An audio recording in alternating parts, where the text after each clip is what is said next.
Welcome back दोस्तों, मैं आज से एक बार फिर से स्वागत करता हूँ आपके अपने स्टडी टाइम में। तो हम क्या कर रहे थे, छठी क्लास का मैथ कर रहे थे और हमने चौथा चैप्टर स्टार्ट किया था पिछले वीडियो में। और हमें जो 4.1 पर्सनालिटी में जो बेसिक चीज़ें पढ़नी थी हमने पढ़ लिया है। अब बिना देरी के स्टार्ट करते हैं 4.1 पर्सनालिटी। तो चलिए, पहला क्वेश्चन क्या है, संलग्न आकृति का प्रयोग करके निम्न के नाम लिखिए। ठीक है, हमें जो आकृति दिया गया है और इसके अकॉर्डिंग कुछ क्वेश्चन पूछा गया और हमें उसका आंसर देना है। ठीक है, तो 2 क्वेश्चन ये रहे और बाकी 2 क्वेश्चन और भी है जो हम थोड़ी देर में करेंगे। तो पहले इन दोनों क्वेश्चन करते हैं हम। देखिए, पहला हल ए। ठीक है, अब ए में क्या कह रहा है, कोई भी 5 बिंदु, तो 5 बिंदु ज्ञात करना है हमें। तो बिंदु तो हमें ऑलरेडी दिख रहे, तो कितने हैं, डी है और एक ई है। ठीक है, बिंदु क्या होता है, कोई भी पतली नोक से जो हमें क्या बताता है, किसी चीज की स्थिति बताती है। मैं आपको ये पहले बता चुका हूँ। ये डी हो गया, ई हो गया और क्या है, ओ हो गया यहाँ पे देखिए, और क्या हो गया, सी हो गया यहाँ पे, और यहाँ पे बी हो गया। तो क्या हो गया, ये तो 5 बिंदु यहाँ पे हो गए। अब अगला क्या है, एक रेखा बताना है हमें, एक ही रेखा बताना है हमें। ठीक है, तो रेखा क्या होता है, रेखा एक ऐसी आकृति है जो 2 रेखाखंड, एक रेखाखंड है। ठीक है, हम उसको दोनों ओर से अविस्तृत, मतलब क्या होता है, इतना बड़ा है कि वो कभी खत्म ही नहीं हो सकता है। ठीक है, एक रेखा वो होते हैं, एक रेखाखंड हो। रेखाखंड क्या होते हैं, 2 निश्चित बिंदुओं के बीच में जो एक रेखा होती है उसको रेखाखंड कहते हैं। और उस रेखाखंड को दोनों तरफ से बढ़ाया और ठीक है, वो रेखाखंड कभी खत्म नहीं, उसको क्या कहते हैं, रेखा कहते हैं। ठीक है, अब रेखा क्या हो सकता है, अगर मैं इसको लूँ तो क्या, डी एक रेखा है। ठीक है, डी रेखा, और रेखा को हम दर्शाने के लिए क्या लगाते हैं, ऊपर एरो लगाते हैं दोनों तरफ, क्योंकि दोनों तरफ से एक्सटेंड होता है। इसी तरीके से क्या हम लिख सकते हैं, इसको डी डी है तो क्या लिख सकता हूँ, इसको ई डी भी लिख सकता हूँ ना। इसमें ये रेखा नहीं है, रेखा क्या होता है, दोनों ओर से एक्सटेंड करेंगे। तो ये वाला तो हम, ये वाला तो इसके सीधा होना चाहिए रेखा, तो वो तो होगा ही नहीं। और ये ओसी भी एक रेखा नहीं होगा, क्योंकि देखो इसके आगे बढ़ना चाहिए जो नहीं है। तो इसी लाइन पे जितने वो सभी रेखा होगा। तो डी और ई डी हो गया। ठीक है, डी ओ हो गया। ठीक है, और डी ओ और ओ डी हो गया। ठीक है, और डी बी हो गया, और क्या हो गया, बी डी हो गया। ठीक है, इसी तरीके से और भी लिख सकते हैं। हमें एक ही पूछ रहा है तो आपको ये ऑप्शन है, चाहे आप जितना भी लिख सकते हैं। तो देखिए, एक ये हो गया, तो आप क्या लिख सकते हैं, हम ई से शुरू कर सकते हैं। तो देखिए, ई से शुरू कर सकते हैं, तो क्या लिख सकते हैं, ई ओ लिख सकते हैं। ठीक है, ओ ई लिख सकते हैं। ठीक है, ई बी लिख सकते हैं, बी ई लिख सकते हैं ना। और भी आप लिख सकते हैं, इसके अलावा क्या क्या लिख सकते हैं बताइए। और आप डी भी डी लिख सकते हैं। देखिए, डी लिख सकते हैं कि डी है तो छोड़ सकते हैं। देखिए, तो आप क्या लिख सकते हैं, और भी लिख लीजिए, ओ भी लिख सकते हैं आप, ओ भी लिख सकते हैं। और क्या लिख सकते हैं, बी ओ लिख सकते हैं, इसी का उल्टा। ठीक है, और क्या लिख सकते हैं बताइए, ओ ई लिख सकते हैं। ओ ई है कहीं पे, ओ ई है यहाँ पे, तो ई ओ नहीं लिख सकते। ओ डी है कहीं पे, तो देखिए ओ डी भी है, तो ये लिख सकते हैं। ठीक है, तो और इसमें से और भी लिख सकते हैं। देखिए, बी ओ भी हो सकता है, बी ओ लिखते हैं तो बी डी हमने लिख रखा है कहीं पे, तो बी डी भी लिख रखा है। देखिए, क्या बी ई लिख सकते हैं, तो देखिए बी ई भी लिख सकते हैं। और क्या बी ओ लिख सकते हैं, लिख सकते हैं। देखिए, तो आप इनके कितने भी उदाहरण और भी हो सकते हैं। देखिए, ये सब इसके क्या है, पहलू है, तो इतने ही इसमें एक लाइन में इतने हो सकते हैं। तो आपको क्या लिखना है, एक रेखा लिखना है कोई सा भी, तो आप कोई सा भी इन सब में से लिख सकते हैं। और ये इस क्वेश्चन का आंसर भी है। अब हमें अगला क्या लिखना है, पहले का 4 किरणें लिखना है। ठीक है, किरणें क्या होती है, एक निश्चित बिंदु से स्टार्ट होती है और क्या होती है, वो अनंत विस्तृत होती रहती है। उसको क्या कहते हैं, किरणें कहते हैं ना, किरणें कहते हैं। तो देखिए, किरण कहाँ से स्टार्ट होगा, देखिए यहाँ से स्टार्ट होता है। निश्चित बिंदु है, नहीं है निश्चित बिंदु, निश्चित बिंदु कहाँ है, यहाँ से स्टार्ट होगा। ठीक है, तो ओ से स्टार्ट होगा, ये ओ से, तो ओ लिख सकते हैं हम, इसको ओ भी लिख सकते हैं। ठीक है, और किरण को लिखने का तरीका क्या है, एक एरो होगा जो इस तरफ बढ़ेगा ना, इस इनिशियल बिंदु से स्टार्ट होता है। और क्या लिख सकते हैं, ओ सी लिख सकते हैं हम इसको। ठीक है, क्या मैं इसको बीओ लिख सकता हूँ, नहीं लिख सकता हूँ, क्यों, क्योंकि हमें पता है जो किरण होते क्या होती है, एक निश्चित बिंदु से स्टार्ट होती है और अनंत तक जाती है। ठीक है, ये आप क्या लिख सकते हैं, ओ ई लिख सकते हैं हम। ठीक है, ओ डी लिख सकते हैं हम। ठीक है, और हमें 4 कहा गया, तो यही इस क्वेश्चन का आंसर भी हो गया। अब इसी तरीके से क्या है, 5 रेखाखंड हमें करना है। ठीक है, तो रेखाखंड क्या होता है, 2 निश्चित बिंदुओं के बीच में जो रेखा होती है उसको क्या कहते हैं, रेखाखंड कहते हैं। तो क्या क्या लिख सकते हैं इसमें, देखिए बहुत सारे, तो डी लिख सकते हैं इसमें, डी रेखाखंड का बनाने का तरीका क्या है, कोई भी रेखाखंड लिख देना और उसके ऊपर क्या लगा देना, एक लाइन खींच देना। तो ये डी हो गया, इसको मैं ई डी भी लिख सकता हूँ। ठीक है, ई डी लिख सकता हूँ। और क्या लिख सकता हूँ इसे बताइए, डी ओ लिख सकता हूँ, डी ओ लिख सकता हूँ। और इसको क्या लिख सकता हूँ मैं, ओ डी भी लिख सकता हूँ इसी तरीके से ना। और इसी तरीके से क्या, ओ भी लिख सकता हूँ मैं इसी तरीके से, इसको ओ बी, और मैं बी ओ भी लिख सकता हूँ, हाँ बी ओ लिख सकता हूँ। और देखिए, इसमें देखिए ओ सी लिख सकता हूँ, ओ सी लिख सकता हूँ। और क्या, सी ओ लिख सकता हूँ। और भी आप लिख सकते हैं। देखिए, जैसे देखिए, अभी हमने लाइन में गया था, डी लिखा था तो डी ई डी लिख दिया। अब क्या लिख सकते हैं, मैं ई ओ लिख सकता हूँ। ठीक है, ई ओ लिख सकता हूँ और ओ ई लिख सकता हूँ। ठीक है, फिर ओ भी लिख सकता हूँ, फिर बी ओ लिख सकता हूँ, इसी तरीके से फिर ओ भी लिख सकता हूँ मैं, फिर ओ बी ओ लिख सकता हूँ, फिर क्या लिख सकता हूँ, ओ डी लिख सकता हूँ, डी ओ लिख सकता हूँ। तो ये बहुत सारे हैं, तो इसमें से कुछ 6, तो आपको 5 लिखने तो कोई से 5 लिख सकते हैं। तो यही इस क्वेश्चन का आंसर भी है। अब हमें दूसरा क्वेश्चन सॉल्व करना है। संलग्न आकृति में दी हुई रेखा के सभी संभव प्रकार के नाम लिखिए और आप इन बिंदुओं में से किसी बिंदु का इस्तेमाल कर सकते हैं। हमें क्या कह रहा है, एक चित्र दे रखा है, ये वाला चित्र दे रखा है, एक रेखा दे रखी है, ठीक है, उस पर कुछ नाम दे रखे हैं। अब कह रहा है कि इस रेखा पे हम कितने कितने कितने प्रकार से और रेखा का नाम हम निरूपित कर सकते हैं। मतलब हमें इसमें चाहे जितने भी रेखा बनेगा ना, उन सभी को हमें दर्शाना है, ठीक है। और रेखा क्या क्या होती है, रेखा क्या होती है, जो एक रेखाखंड को दोनों ओर से बढ़ाए तो निश्चित बढ़ाया जा सकता है, तो कभी खत्म नहीं होता, उसी को रेखा कहते हैं, ठीक है। तो चलिए स्टार्ट करते हैं। तो रेखा लिख रहे हैं, हमें रेखा बताना है इसमें, तो करते हैं। देखिए ए बी, और रेखा लिख के क्या करते हैं, उसके ऊपर दोनों एरो का साइन लगाते हैं, तो इसको क्या बी ए भी लिख सकता हूँ मैं, ठीक है। अब अगला क्या है, ए सी, ठीक है, और इसको मैं क्या लिख सकता हूँ, सी ए भी लिख सकता हूँ, ठीक है। ए डी, ठीक है, तो डी ए भी लिख सकता हूं मैं, उल्टे भी तो लिख सकते हैं ना। अब क्या स्टार्ट करते हैं बी से, तो बी सी और सी बी, ठीक है, बी डी और डी बी, ठीक है, डी बी। क्या बी ए लिख सकता हूँ, बी ए लिखा है मैंने, ए बी, बी ए लिखा चुका है, ठीक है, तो नहीं लिखेंगे हम। अब सी से स्टार्ट करते हैं, सी ए भी है, ठीक है, और ए सी भी है। सी ए और ए सी नहीं है, तो सी ए और ए सी भी है, ठीक है। सी बी है, सी बी भी है, और क्या है, बी सी भी है, ठीक है, हो गया। अब क्या, सी डी है कहीं पे, सी डी नहीं है, तो सी डी लिख सकते हैं, सी डी, और क्या लिख सकते हैं, डी सी भी लिख सकते हैं, ठीक है, ठीक है। अब अगला, अब देखिए डी ए लिखा हुआ है, कि डी ए और ए डी भी लिखा हुआ है, डी बी भी लिखा हुआ है, बी डी भी लिखा हुआ है, ठीक है, और डी सी और सी डी, तो यही 12 लाइन लिख सकते हैं इस वाले, ठीक है, और यही इस क्वेश्चन का आंसर भी है। तीसरा क्वेश्चन हमें अब सॉल्व करना है। देखिए, संलग्न आकृति को देखकर नाम लिखिए, ठीक है, देखा है जिसमें बिंदु ई सम्मिलित हो, मतलब हमें ऐसी रेखा लिखनी है जो जिसमें ई जो रेखा हमें सम्मिलित करना है, ठीक है। तो स्टार्ट करते हैं ई रेखा वाले, ठीक है, ई को सम्मिलित करना है। तो देखिए ए ई लिख सकता हूं मैं, और रेखा के ऊपर ये लिख सकता है, ठीक है, ए ई। अब क्या मैं बी ई लिख सकता हूं मैं, बी ई, ठीक है, बी ई लिख सकता हूं। अब क्या मैं डी ई लिख सकता हूं डी ई, ठीक है। अब क्या और क्या मैं लिख सकता हूं, इसके उल्टे में लिख सकता हूं, ठीक है, ई ए। देखिए अब क्या मैं ई ए लिख सकता हूं, अब क्या मैं ई बी लिख सकता हूं, अब क्या मैं ई डी लिख सकता हूं।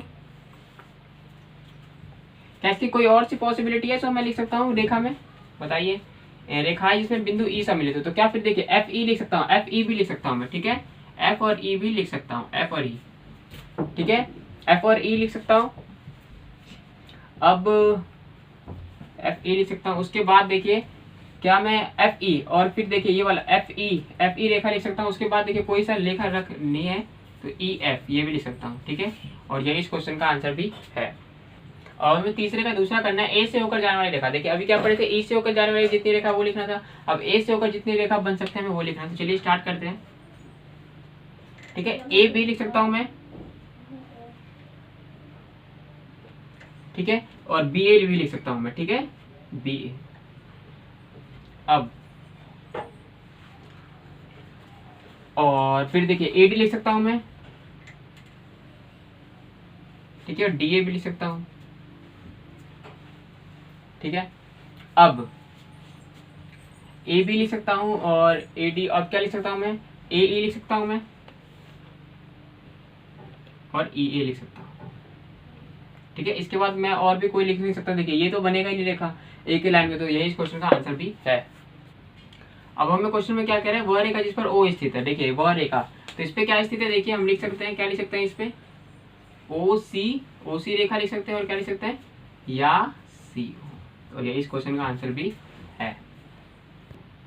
चौथा क्वेश्चन, तीसरे का चौथा क्वेश्चन क्या है, प्रतिच्छेदी रेखाओं के 2 युग्म बताना है हमें, ठीक है, 2 पेयर बताने हैं। तो प्रतिच्छेदी रेखा क्या होती है, जो जब 2 रेखाएं क्या होती है आपस में एक दूसरे को काटती है और उसका क्या होता है एक उभयनिष्ठ बिंदु होता है, उसको क्या कहते हैं, प्रतिच्छेदित रेखा कहते हैं। तो देखिए कौन कौन से लिख सकता हूँ उसमें बताइए।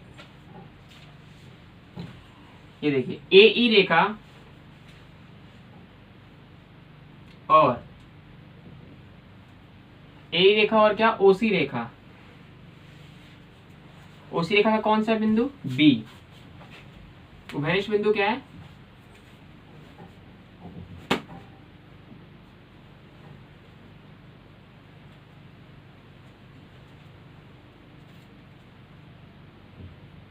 तो क्या हो गया ए बी ए ई और ओसी रेखा क्या है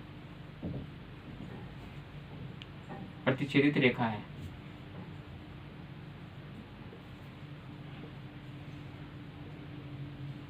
ठीक है, इसी तरीके से देखिए ये तो पहला हो गया। अब दूसरा क्या है, दो एक और रेखा बन सकता है यहाँ पे, देखिए कौन सा, ये देखिए एफ ई और ए ई रेखा, कौन सा उभयनिष्ठ बिंदु है ई,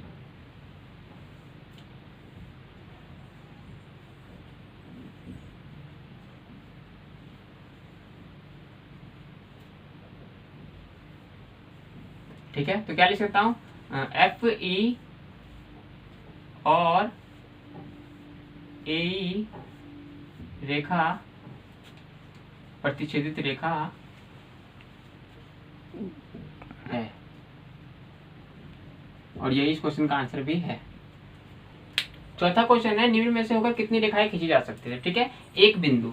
और आपको हमेशा ध्यान रखना है कि जो एक बिंदु से असंख्य रेखा खींची जा सकती है, अनगिनत रेखा खींची जा सकती है। जैसे देखिए एक बिंदु ये रहा, इससे मैं ये रेखा खींच सकता हूँ, ठीक है, इससे ये रेखा खींच सकता हूँ, ठीक है, इससे मैं ये रेखा खींच सकता हूँ, ठीक है, इससे मैं ये रेखा खींच सकता हूँ, इससे मैं ये रेखा खींच सकता हूँ, ठीक है, इससे मैं ये रेखा खींच सकता हूँ, इससे मैं ये रेखा खींच सकता हूँ, ठीक है, इससे मैं ये रेखा खींच सकता हूँ, इससे मैं ये रेखा खींच सकता हूँ, इससे मैं ये रेखा, मतलब क्या है इसके और भी चाहे जितने मर्जी उतने रेखा क्या कह सकते हैं, एक बिंदु से हम जितने अनगिनत रेखा खींचे जा सकते हैं, ठीक है, 2 बिंदु से। और आपको हमेशा ध्यान रखना है कि 2 बिंदु से केवल एक रेखा खींची जा सकती है, ठीक है, 2 बिंदु से कितनी रेखा खींची जा सकती है, एक। तो मैं क्या लिख सकता हूँ, एक रेखा, एक बिंदु से अनगिनत रेखा खींची जा सकती है,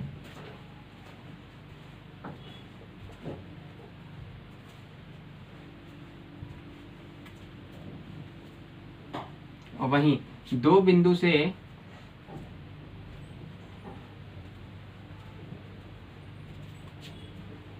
केवल एक रेखा खींची जा सकती है।